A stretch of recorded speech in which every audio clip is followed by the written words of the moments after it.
One of these treadmills feels like you've got more running space on it than the other one, and I will come back to that in a little while. One of the reasons why you don't see lots of variety of treadmills on this channel is because the 2450 is my favorite treadmill of all time. It's easy on my body, the fact that the software on these machines just continues to iterate the longer you own them. So imagine a time when my favorite treadmill of all time is now the underdog. I think this might get emotional. Now, before I talk about the areas where these treadmills are different, I want to talk about the areas where they're exactly the same. And the first place is with the motor. So both of these have a 4.25 continuous horsepower motor. The 2450 has it here in the hood, and the X24 has it here, down here at the rear of the treadmill, just because of the way that steep incline works. So this is beefed up on last year's versions, especially on the 2450. That had a 3.6 continuous horsepower motor before, which I thought was excellent. They've increased the power here by a considerable amount, taking up to 4.25 continuous horsepower. I'm not sure why they would do that, but more is better when it comes to motor power. Next is the walking belt or running belt. These both are 22 by 60 inches. And I think it's a really good addition. It was 20 inches before, making it 22 inches brings it in line with this one. And it's also a nice running experience, having a little bit more lateral movement. However, one of these treadmills feels like you've got more running space on it than the other one. And I will come back to that in a little while. Next are the displays. So from all the connected fitness equipment I've used, my favorite tablets of all time are NordicTrack 16-inch tablets and the 24-inch tablets. These are new for 2025, and these are really sharp. They're really responsive. I've got individual reviews of these machines, so I won't go into lots of detail about what's in them, but they're the best tablets I've ever used in their 16 and 24-inch iteration. And that takes me on to the software. They're both running identical software, iFIT 2.0, and that has all the features such as these fantastic immersive outdoor workouts. You can watch Netflix if you've got a Netflix account, Amazon Prime, Spotify, iHeartRadio, and they both have two soundtracks. So you can have the trainer talking to you on one soundtrack and then listening to your favorite audiobook or Spotify on another soundtrack, both coming through the same sets of headphones. They both run Smart Adjust, so you can make adjustments in your workout and it will carry that through for the whole workout. And they both run Active Pulse. They both have the AI coach, so if you tell it your overall fitness plan, it will build a program for you, and when you come to these machines, the workouts will be there waiting for you.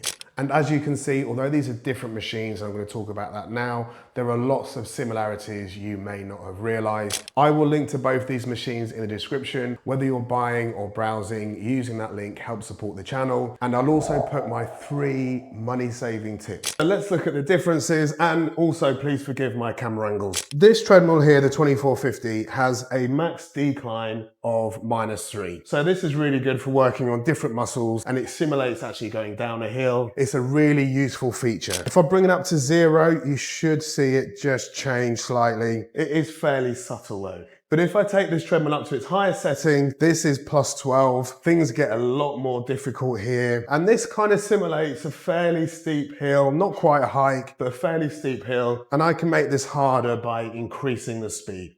Things are noticeably different on the X24, and that's because I'm now at -6, and this is a different experience. This feels like walking down a steep hill, and it's activating the same muscles as the 2450 does at -3, but at -6, I'm having to work more on my balance and also my stopping force. And as somebody who is, let's just say, an established adult, having the ability to brake means that I'm less likely to have falls as I get older. This is very good for that. This is actually me at 2.5 miles an hour on its maximum incline, and this is still fairly low impact. However, I'm getting one hell of a workout. And when it comes to immersive outdoor workouts like hiking, the X24 is significantly better at these than the 2450. So let me just show you one here. So this is a Mount Fuji workout. This is tailored to me, this workout, so the machines are reading my heart rate and from my previous experience. So even though this one, the 2450, is on a 12% incline and the X24 is on 11.5, if I come down here, there is a noticeable difference in the steepness. And when I take them to their maximum settings, you can see there that this is a very different hike to this. One area where the 2450 shines over the X24 though is with top speed. This has a top speed like most of NordicTrack's premium treadmills of 12 miles an hour. Now, I would say, if I'm completely honest, my max speed on a treadmill is probably 8 or 9. And when I say 8 or 9, I mean 6 or 7. But this will go to 12 miles an hour, which is the equivalent of a 5-minute mile, to give you some sort of context. The 2450 goes to 14 miles an hour. I don't know anybody who can go that fast. And that's the equivalent of a 4-minute, 17-second mile. So how useful this extra speed is on this will depend on you as an individual. The next thing is comfort. Now, if you see me running in the street, then you better run, because something is coming and I'm planning to be faster than you. So I generally do all of my running, or 99% of my running, inside and on NordicTrack treadmills. The reason being is I want to look after my joints and my body, and these are the most comfortable treadmills I've ever used. So with the 2450, this has a Run Flex technology, and I've scored this since I've been reviewing these treadmills as a 9 or a 9.5 out of 10. The reason being is I haven't used this treadmill. I would say that I was spot on with this. The feedback on this treadmill is excellent. It's springy enough to take the pressure off your joints and to give you a bit of a boost. And touch wood, I have never had an injury on a NordicTrack treadmill, and I'm prone to pulling a calf, making my hips hurt, or having dodgy knees. So as a treadmill, the 2450 is exceptionally good. So this has got spring flex technology, and this mimics running on dirt trails. I would say it's a bit like running on a dry dirt trail, but it's been raining at some point recently. It's lovely and soft. You get really good feedback, really good spring back through to help you propel yourself forwards. If you are really going for it on a high incline, you can get a little bit of bounce, but I don't mind that because I know that that bounce is helping me not get injured. But this is a 10 out of 10 treadmill. Commercially or domestically, I have never used a treadmill that has had such a good running deck as this treadmill. To compare the two for running comfort, think long wheelbase BMW 7 Series versus Rolls-Royce. Now, if you're the sort of person who picks your phone up and then does that, then this is for you. Because although these both have 60-inch running belts, when I look at where I am on this treadmill, when I'm running, to put it at 4 miles an hour, I'm in the front third of this treadmill, and I'm 5'7". I don't have particularly long legs, but you should be able to see I'm in the front third, or I might run in the middle of this treadmill. However, on the X24, because of it needs extra space at the front for when the incline comes up, you might be able to see that I'm now more in the middle or back third of the treadmill, but still the same distance from the screen. So if you're somebody who likes to run at the back of treadmills, or you've got really long strides, so unusually long stride, you may find yourself at the back here. For me, I'm generally here, and I think for most people, it will be perfect. Now, when it comes to in-use length, I've put both of these treadmills the same distance from the wall. The X24, although bigger, is shorter. There's a good few inches difference there in length. The 2450 is a longer treadmill, even though the X24, is like a doorman.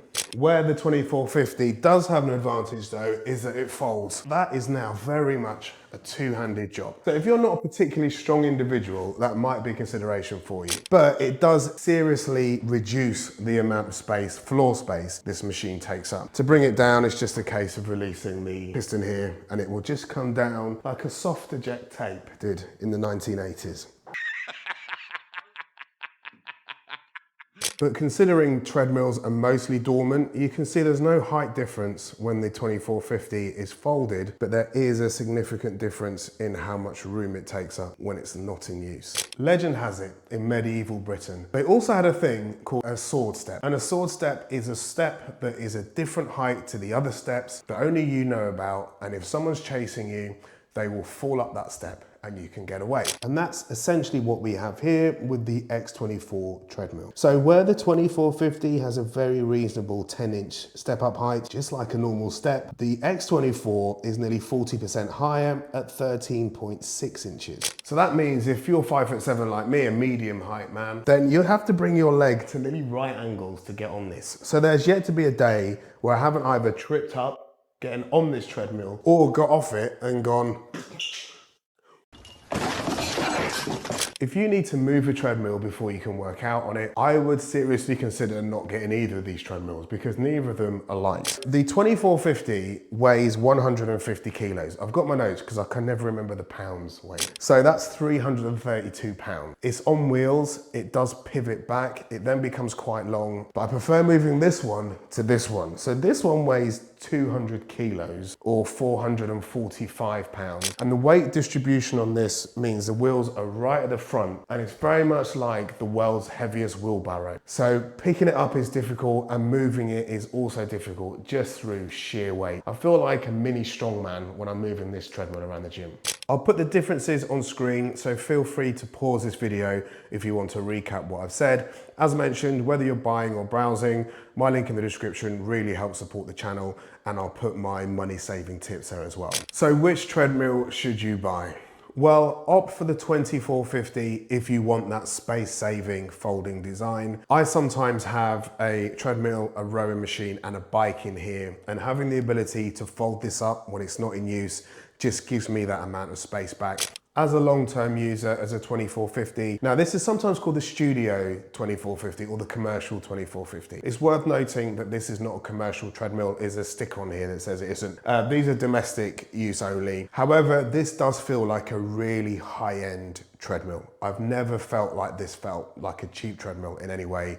It is very, very good to use. However, you knew I was gonna say that. The X24 treadmill does feel like a really high-end premium, like commercial type treadmill almost. This is just a level above. I'm not talking down on this one. I really like this treadmill. I've been very happy with these treadmills, but this does feel like a more premium machine. It's hard to say really, but don't fear, because if you want to know more about the 2450, then just watch this video here where I have a really deep dive review of this treadmill. And if you want to know more about the X24 treadmill, then you can see my in-depth review here. I think you'll be very happy with either. However, you're not going to buy this one and then wonder if you should have bought this one. Until next time, see you soon.